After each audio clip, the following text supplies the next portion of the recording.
Bonjour chers compatriotes et concitoyens. La fascisation contre laquelle le PRCF alerte depuis longtemps est en train de prendre un tour de plus en plus flagrant, de plus en plus dangereux dans notre pays.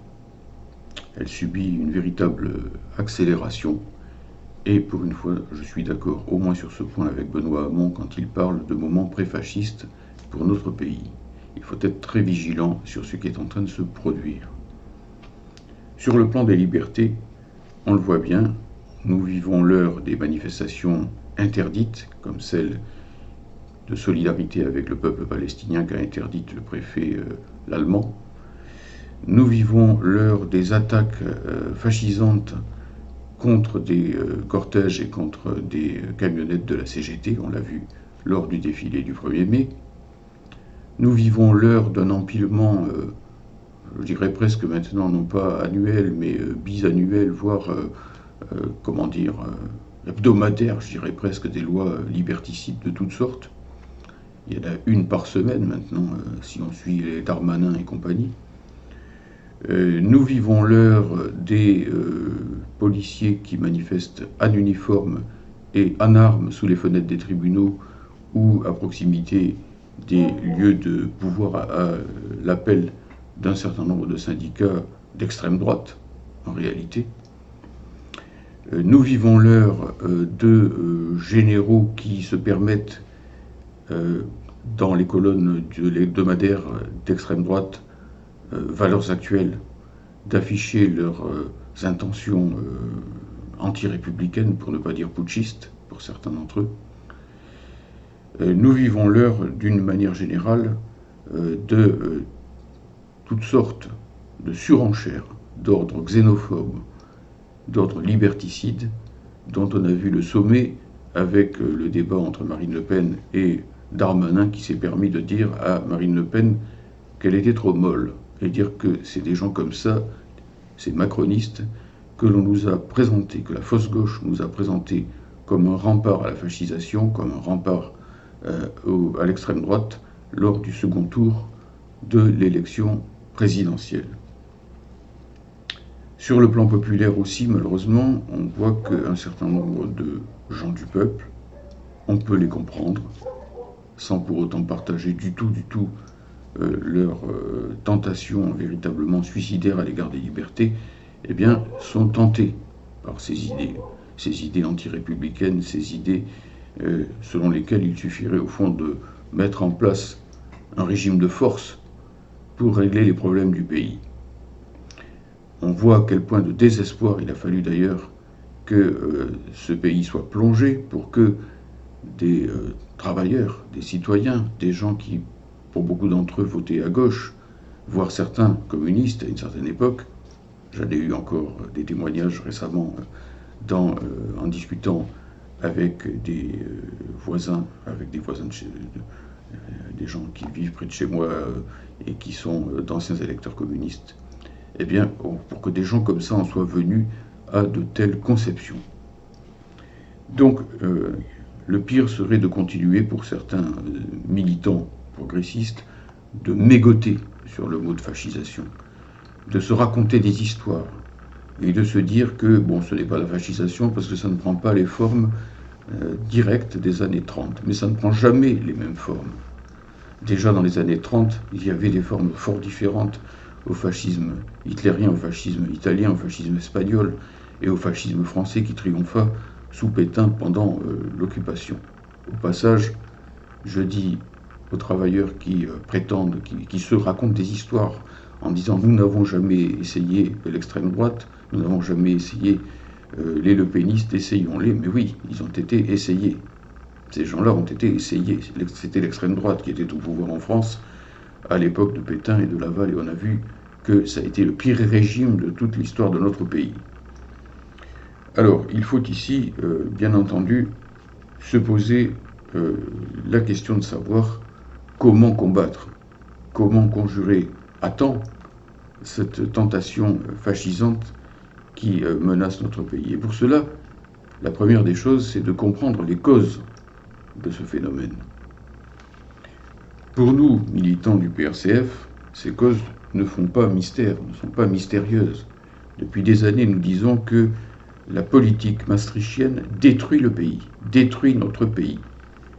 Et que, sur tous les plans, que ce soit la souveraineté nationale, qui est sacrifiée à la souveraineté européenne, à ce que Macron appelle le sceau fédéral européen, que ce soit sur le plan territorial, où on voit des morceaux de France qui sont en train de se détacher du tronc, en quelque sorte, avec une régionalisation poussée à l'extrême, de la Corse à l'Alsace, et qui menace donc l'unité de notre pays, de la République une et indivisible, voire encore récemment l'adoption de la loi Molac qui met en question, qui met en cause le primat de la langue française en tant que langue de la République, que langue commune de la République. C'est évidemment aussi la casse monstrueuse des services publics, avec une privatisation accélérée dans la dernière période d'EDF ou de la SNCF ou des aéroports. N'en jetez plus.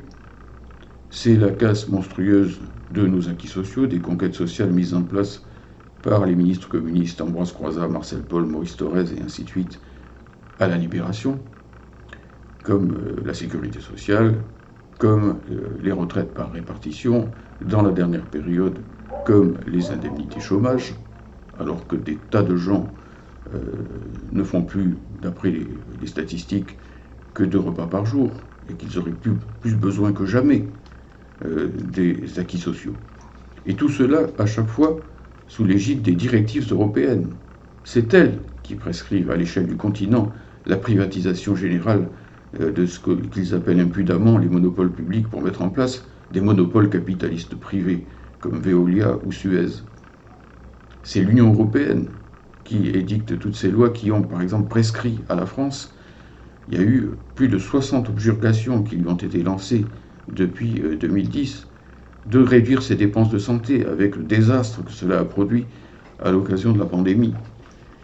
Et bien entendu, c'est aussi la dévastation complète de notre industrie, de notre agriculture. On voit tous ces petits et moyens paysans qui désespèrent, dont certains vont jusqu'aux gestes les plus extrêmes contre eux-mêmes, devant une situation qui a empiré sans cesse. On voit aussi combien notre industrie automobile, par exemple, notre industrie métallurgique, est en train de rendre son dernier soupir avec les projets de délocalisation de Renault, de Peugeot et les luttes que cela occasionne d'ailleurs dans la récente période.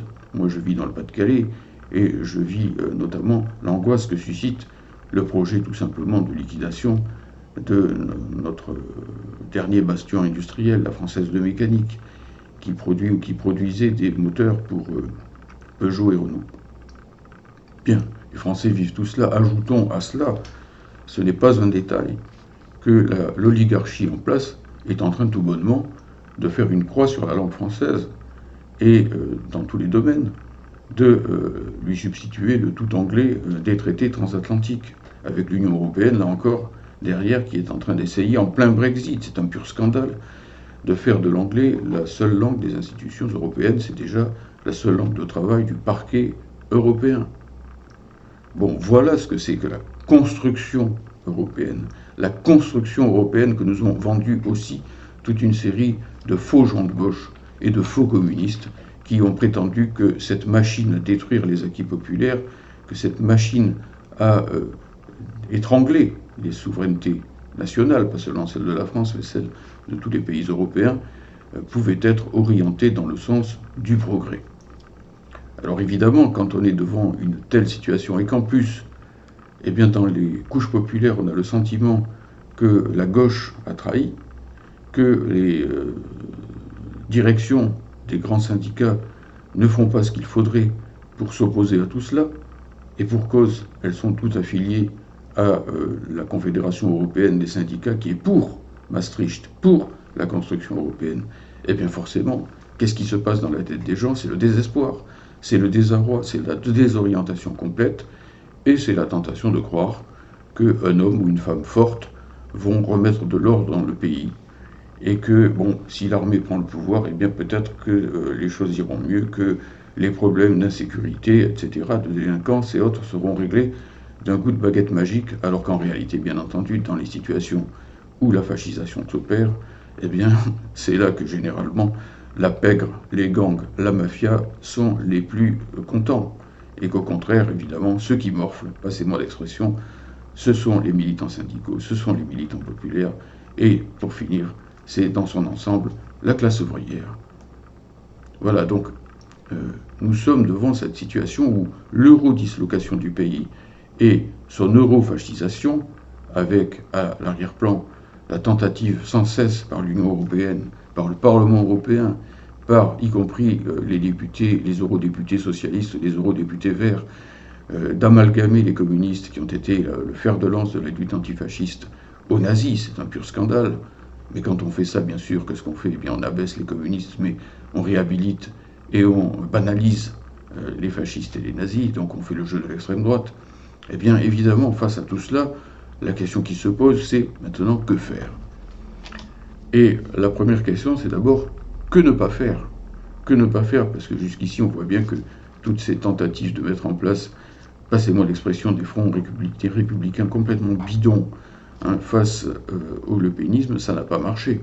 Puisque, évidemment, il a fallu faire front, nous disait-on, tantôt derrière le PS, tantôt derrière Macron, et qu'en réalité, comme ces gens-là, comme les Hollande, les Valls, les Macron, menaient la politique de l'Union européenne, autrement dit, continuaient à détruire le pays, ils ne faisaient en réalité qu'abonder, que creuser le lit, en quelque sorte, du rassemblement lepéniste.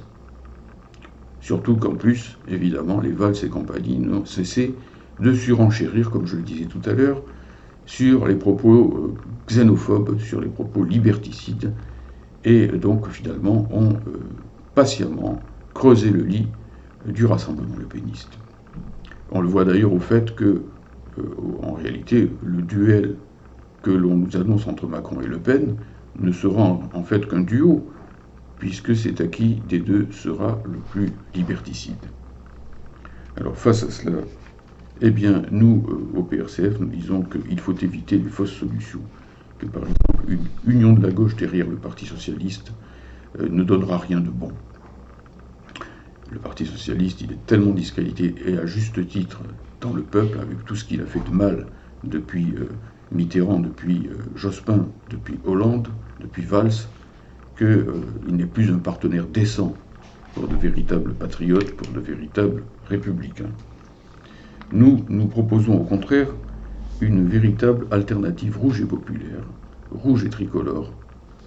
Vous voyez donc les deux drapeaux que j'ai déployés à dessein, qui vont, comme lors du Front populaire, lors de la résistance antifasciste, permettre d'unifier le peuple français autour de la classe ouvrière. Le drapeau rouge, drapeau international des travailleurs, et le drapeau tricolore, drapeau révolutionnaire issu de 1789, et donc des sans-culottes, et de la geste héroïque qui fut celle des soldats de l'an 2. Ces deux drapeaux, il nous faut les unir, non pas simplement pour faire du spectacle, comme fait Fabien Roussel quand il s'exhibe avec eux, mais pour une véritable politique de rupture avec l'Union européenne et de rupture avec la fascisation.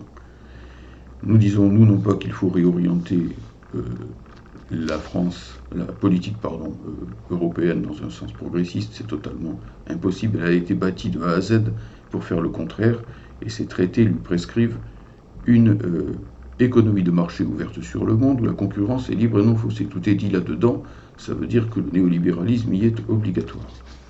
Eh bien donc, nous disons, nous clairement, que avant que la France n'en crève, il faut sortir de ce mouroir, il faut sortir de ce carcan. Et nous proposons pour cela un Frexit progressiste, antifasciste et internationaliste, pour coopérer avec les autres pays en récupérant notre souveraineté, pour mener une politique sociale, pour nationaliser clairement, franchement, les secteurs économiques clés de notre pays, les banques notamment, le CAC 40, pour reconstruire le produire en France, pour reconstruire les services publics et la protection sociale, pour coopérer à égalité avec tous les pays du monde, pas seulement avec les pays européens, pas seulement avec les États-Unis sous leur égide, mais pourquoi pas aussi avec les pays d'Asie, avec la Russie, avec l'Amérique latine, avec l'Afrique bien entendu, et notamment avec l'Afrique francophone, où doit cesser l'odieuse politique néocoloniale de la France-Afrique pour laisser place à une politique de coopération fraternelle à égalité avec les États africains frères. Nous disons que la France peut et doit redevenir un grand pays, le grand pays qui fut celui de la Révolution française, de la Commune, du Front populaire, du Conseil national de la résistance, un grand pays qui luttait à différents moments pour la liberté, l'égalité et la fraternité. Et c'est pour cela justement que nous proposons avec notre ami Fadi Kassem, secrétaire national à mes côtés du PRCF, du pôle de renaissance communiste en France, une alternative rouge et tricolore qui a pour finalité de remettre en France, de remettre dans la problématique, si l'on peut dire, la perspective d'un véritable socialisme pour notre pays, c'est-à-dire une société où les travailleurs seront les maîtres, seront au centre, en quelque sorte, de la politique nationale, puisqu'ils forment l'écrasante majorité de la population et que c'est eux qui produisent toutes les richesses de notre pays. On l'a encore vu pendant la pandémie. Donc, d'une manière générale, nous disons aussi qu'il faut reconstruire un véritable parti communiste dans ce pays, et non pas un ersatz, un parti combatif, un parti marxiste-léniniste, un parti qui sait ce qu'il veut et qui combat à la fois le capital, l'UE et les fascistes. Et puis aussi, nous disons qu'il faut soutenir les efforts pour remettre en place un véritable syndicalisme de classe et de masse qui, comme il a su le faire en 1936, en 1945, en 1968, saura remettre la classe ouvrière et le monde du travail dans son ensemble à l'offensive, alors que pour l'instant, l'euro-réformisme des confédérations syndicales ne fait que nous mettre sur la défensive et nous conduire de défaite en défaite. Le tous ensemble en même temps des travailleurs est indispensable.